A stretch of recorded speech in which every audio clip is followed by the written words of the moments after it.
Nung nakaraang araw, nagtaboy ako ng isang bakang maliit.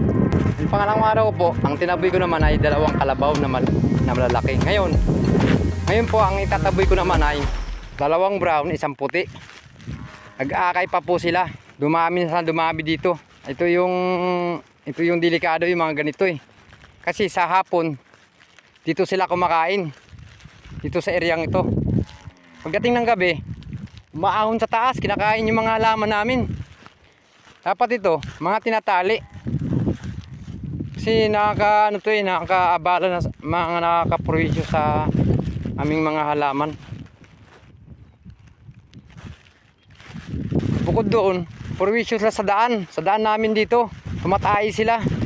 Mga dumi nila nagkalat sa daan. Papalahin pa yun, lilinisin pa. Araw-araw namin ginagawa yun, pero nandyan pa rin. Hindi pa rin nagbabago.